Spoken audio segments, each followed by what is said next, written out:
In 1940, the Nazi government makes slaves in concentration camps forge millions of pounds. The plan is to smuggle them into Great Britain to flood the banking system and crash the economy, which could help Germany win the war.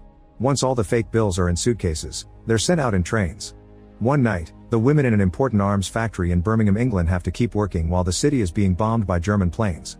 Today is an employee's birthday, so they sing the happy birthday song to her and even light a candle. Unfortunately, the sweet moment is destroyed when a bomb lands in the factory, instantly blowing it up and killing all the workers. Meanwhile, Tommy lives in isolation.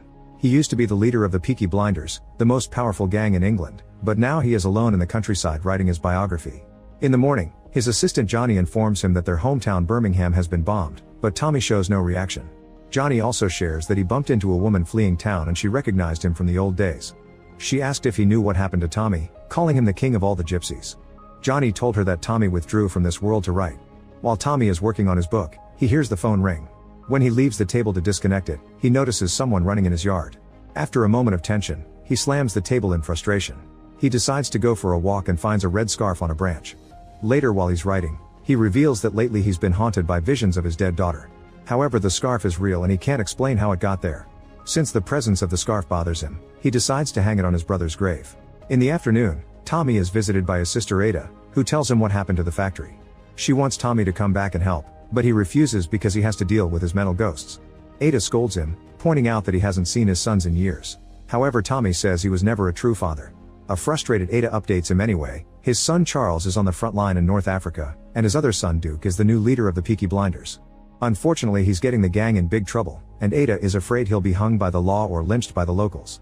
Tommy insists he's changed since his brother's death, so he can't go back. In Birmingham, firefighters and cops are taking care of the destroyed factory. At that moment, the Peaky Blinders arrive and the cops know they can't do anything to stop them. The gang rips off the front door and starts stealing any weapons that weren't destroyed by the explosion. The owner immediately protests, so Duke informs him that they have permission from the chief inspector of the Birmingham police and gives him some money. Since the owner keeps complaining to the officers, Duke's right hand Elijah announces that any person who tries to stop them will be identified and their families will be beaten. The factory owner says he isn't scared of them, so Duke proceeds to strike him down.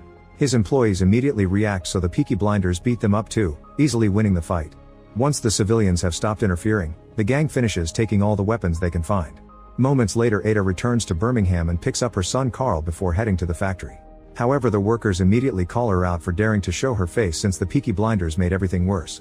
In a pub, Duke meets a Nazi agent called Beckett, who shows him a sample of his counterfeit money. There are £350 million ready to be introduced into the British economy, and he wants to use gangs to do it. If the Peaky Blinders agree to work with him, they'll get a 20% cut, although they have to be ready for the anarchy that will follow. Beckett also says that his superiors wanted him to talk to Tommy, so a frustrated Duke shoots the window to hit the car outside as he announces he's in charge. When Beckett asks him if he's willing to betray his own country, Duke says yes, so Beckett tells him he'll have to prove it tonight. The next day, Tommy hears a noise in his house and immediately grabs a gun to investigate.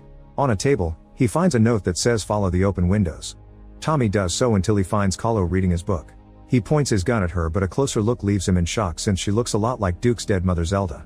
Carlo explains that she's Zelda's twin sister and that she still speaks to her in dreams and seances. She claims Zelda sent her here with a message.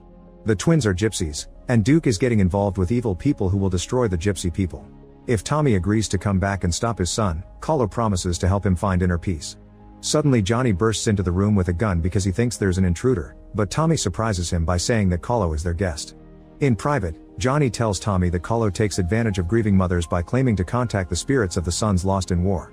He's worried that she's manipulating Tommy too, but Tommy ignores him. In the afternoon, Duke checks on his pigs and puts some things away in his stockroom. At that moment, he's approached by Ada, who calls him out for the factory raid and asks about the pigs. Duke claims that a slaughterhouse was hit, so he's temporarily taking care of them, but Ada doesn't believe his story. Then Duke reveals he's been selling medicine, and Ada remembers that the hospital was robbed of its supply. She threatens to report him, however Duke points out that nobody can stop him. Afterward, Ada goes to see a friend who used to work for Tommy. She tells him what Duke has been doing and that she's thinking of going to the military police. Ada asks him for his testimony and support, but he refuses to help her. Going against Duke will only get them in trouble, and he believes that the only one who can stop him is Tommy. Meanwhile, Tommy goes to his wine cellar and accidentally drops a bottle when he hears a noise. He has a vision of his days in the frontline tunnels during the war, which confirms he suffers from severe PTSD.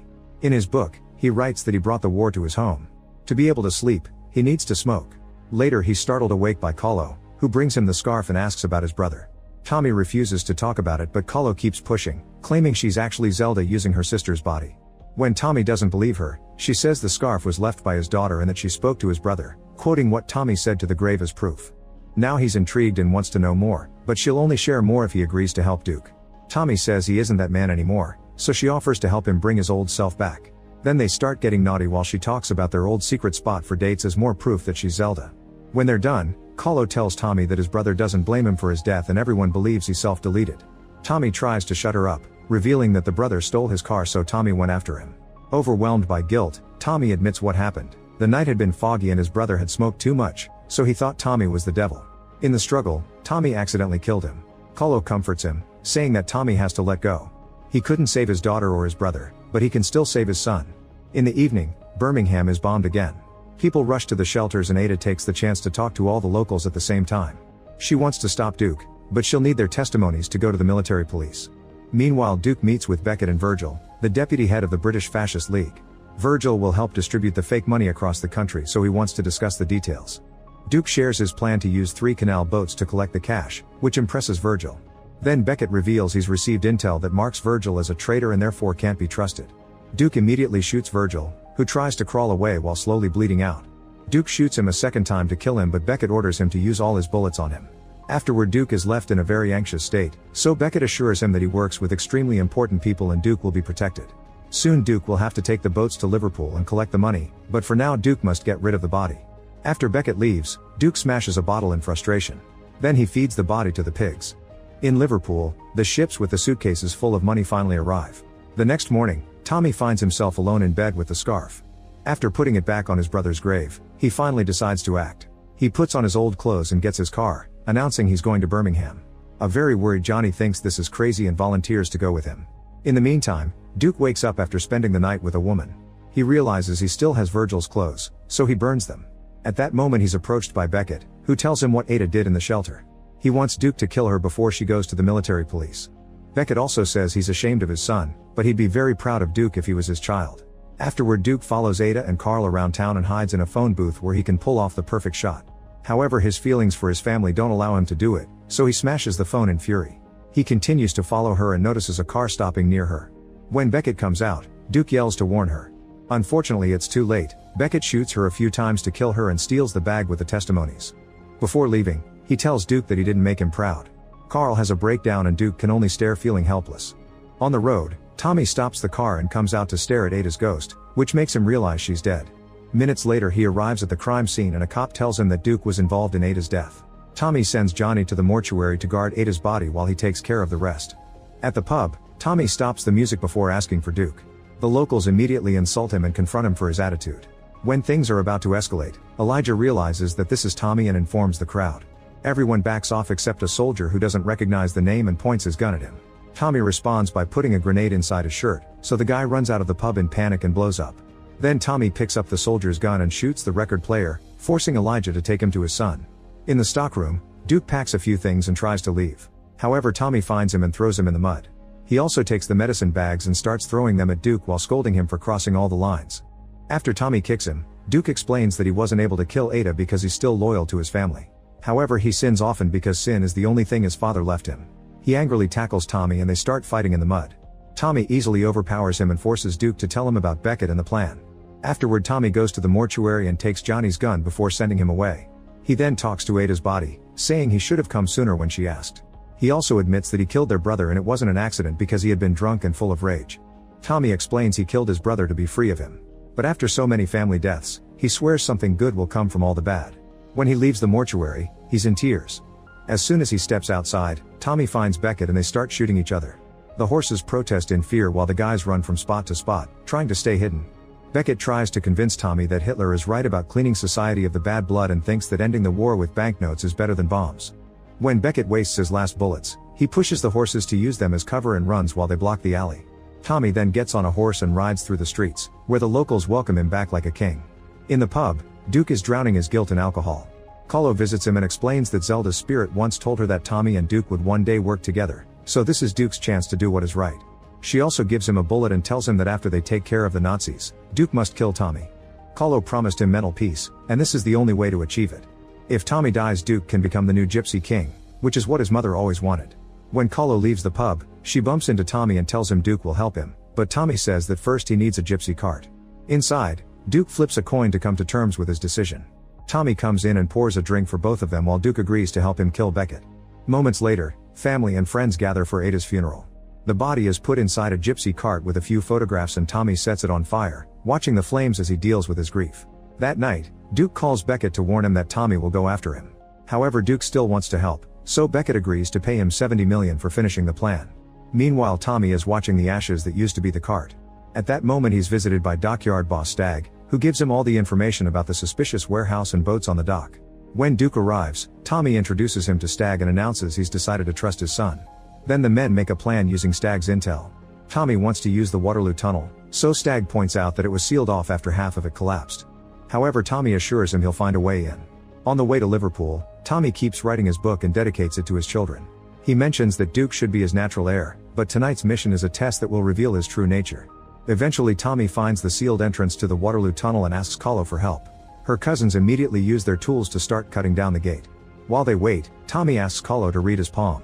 She does so and only mentions things from the past, so he asks about his future. Carlo tells him that tonight he'll get the piece he wants, so Tommy pulls out his gun and admits he knows Carlo wants to kill him since she first visited him. He says she's a bad omen, and Carlo replies that if Tommy doesn't kill Duke, the boy will kill him instead. While Tommy enters the tunnel, Duke talks to Beckett, who asks him about Tommy's plan. Duke tells him the boat's routes and that they'll only have a few guns, so Beckett translates it all for his German soldiers. Soon German planes are bombing the area, which causes more parts of the tunnel to collapse and trap Tommy. This makes him have PTSD-fueled flashbacks about his time in the trenches and have visions about his dead loved ones, but Tommy doesn't give up and digs through the debris until he's free. He keeps running until he finds the stairs. At the dock, German soldiers watch the boats arrive. They immediately open fire at Stagg, who activates a bunch of explosives before jumping into the water. It turns out this was the plan all along. The boat crashes into the dock and blows up, killing all the soldiers with just one explosion. In the warehouse, Beckett realizes Duke tricked him and points his gun at him. Duke explains that his coin told him to disobey his father, but he chose to disobey the coin and do the right thing instead. At that moment a bomb explodes inside the warehouse. This knocks Beckett down and Duke runs away while Tommy finally gets to come inside. Soon the Peaky Blinders surround the warehouse and get into a gunfight with the remaining Nazi soldiers, killing them all without mercy. Tommy also kills a few men as he sneaks around and bumps into Duke, who wants to know why he took so long. A frustrated Tommy tells him he's only here because his mother asked and sends him away. Then Tommy puts a landmine among the money boxes to blow them up, effectively destroying the Nazis' plan. Seeing all this, Beckett gets in his car and starts driving toward Tommy, who waits for him with his gun out.